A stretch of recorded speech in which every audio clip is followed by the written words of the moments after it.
যুক্তরাষ্ট্র যতক্ষণ পর্যন্ত নিজেদের কথায় অটল হতে শিখবে না, ততক্ষণ পর্যন্ত ইরানও মার্কিন প্রশাসনের সাথে সরাসরি আলোচনায় বসবে না।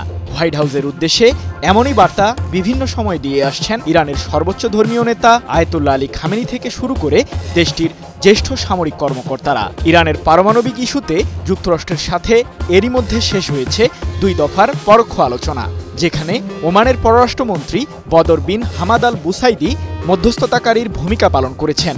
যদিও এখন পর্যন্ত কোনো পক্ষই সমঝোতায় আসার সঠিক বার্তা দিতে পারেনি, কিন্তু পারমাণবিক ইস্যুতে যুক্তরাষ্ট্রের সাথে সরাসরি আলোচনায় বসছে না কেন ইরান?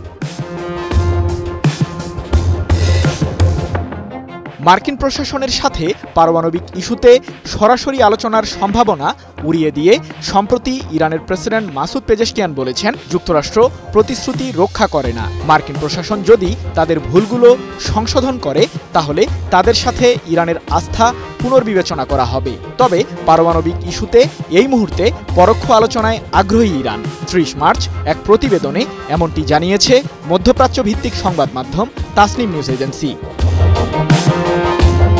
পরমাণু কার্যক্রম তদারকিতে নিয়োজিত জাতিসংঘের প্রতিষ্ঠান আন্তর্জাতিক আণবিক শক্তি সংস্থা IAEA সম্প্রতি দাবি করে 6টি পরমাণু বোমা তৈরি করতে পর্যাপ্ত ইউরেনিয়াম রয়েছে ইরানের কাছে। যদিও তেহরান বলছে তাদের পারমাণবিক কর্মসূচি কেবলই শান্তি বজায় রাখতে এগিয়ে নেওয়া হচ্ছে। কিন্তু মার্কিন প্রেসিডেন্ট ডোনাল্ড ট্রাম্প ইরানের দাবিকে প্রত্যাখ্যান করে দেশটির সাথে পরোক্ষভাবে আলোচনায় বসতে আয়াতুল্লাহ আলী খামেনিকে অনুরোধ জানান।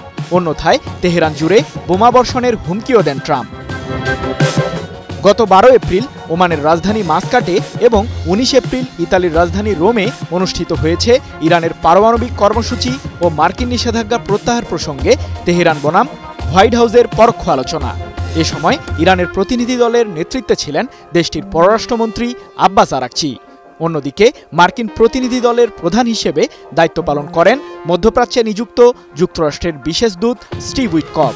ওমানের পররাষ্ট্রমন্ত্রী বদর বিন হামাদ আল বুসাইদির মধ্যস্থতায় 2 দফার পরোক্ষ আলোচনা অনুষ্ঠিত হয়। এদিকে ইরানের পারমাণবিক কার্যক্রম নিয়ে কারিগরি বিষয়ে আলোচনা করতে আগামী 23 এপ্রিল বিশেষজ্ঞ পর্যায়ের বৈঠকে সম্মত হয়েছে তেহরান ও হোয়াইট হাউস। ওমানেই অনুষ্ঠিত হবে এই আলোচনা। বিশেষজ্ঞ পর্যায়ের এই সভার ফলাফল মূল্যায়ন করতে এবং সে অনুযায়ী চুক্তিতে যেতে আবারও 3য় দফায় আলোচনায় বসবেন ইরানের পররাষ্ট্রমন্ত্রী আরাকচি ও মার্কিন বিশেষ দূত স্টিভ উইটকফ। আগামী 26 এপ্রিল ওমানেই 3য় দফার এই পরোক্ষ আলোচনা আয়োজনের কথা রয়েছে। তবে যুক্তরাষ্ট্রের সাথে পারমাণবিক ইস্যুতে ইরানের সরাসরি আলোচনার প্রধান বাধা কি?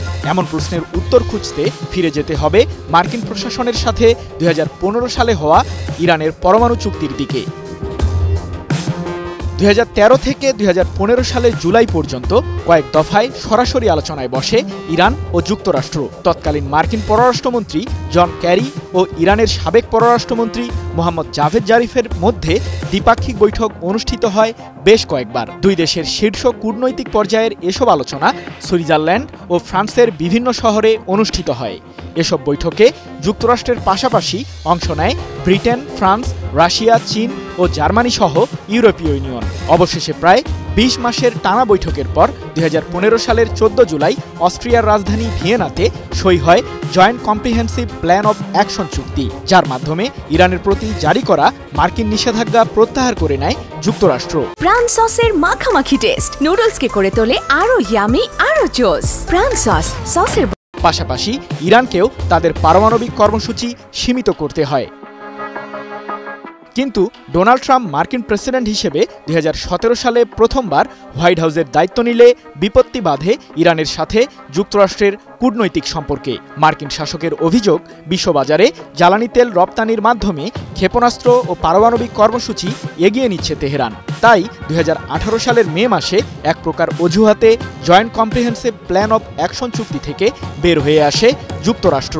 সেই সাথে ইরানকে লক্ষ্য করে কয়েক দফায় নিষেধাজ্ঞা দেন ট্রাম্প। শুরু হয় তেহরান বনাম হোয়াইট হাউসের কূটনৈতিক টানাপোড়েন। এরপর থেকেই মূলত সরাসরি কোনো ধরনের আলোচনায় বসছে না যুক্তরাষ্ট্র ও ইরান। যদিও ওমান ও কাতারের মধ্যস্থতায় বিভিন্ন সময়ে পরোক্ষভাবে মার্কিন প্রশাসনের সাথে বৈঠকে বসে তেহরান। যার মধ্যে বন্দি বিনিময় সহ নিষেধাজ্ঞা প্রত্যাহার করার বিষয়গুলো নিয়ে দুই পক্ষের আলোচনাগুলো অন্যতম। মূলত ২০১৫ সালের পরমাণু চুক্তি থেকে মার্কিন প্রেসিডেন্ট ডোনাল্ড ট্রাম্প হঠাৎ করে বেরিয়ে আসায় যুক্তরাষ্ট্রের সাথে আস্থার সংকটে পড়ে ইরান। এছাড়াও অভ্যন্তরীণ রাজনৈতিক চাপের ফলে মার্কিন প্রশাসনের সাথে সরাসরি আলোচনায় বসছে না ইরান। তবে ইরানের বর্তমান প্রশাসন মনে করে যুক্তরাষ্ট্রের সাথে সরাসরি আলোচনার চেয়ে যে কোনো ইস্যুতে পরোক্ষ বৈঠকই বেশি লাভজনক দেশটির জন্য। এদিকে ডোনাল্ড ট্রাম্পের নেতৃত্বাধীন নতুন মার্কিন প্রশাসনের সাথে পারমাণবিক ইস্যুতে আলোচনা চলমান থাকলেও ইরানকে ঘিরে নিষেধাজ্ঞা দিয়েই চলেছে হোয়াইট হাউস। আর এই কূটনৈতিক দ্বন্দ্বগুলি ইরানকে সরাসরি আলোচনায় বসতে দ্বিধাগ্রস্ত করছে। সৃজন মাহমুদ, নিউজ 24।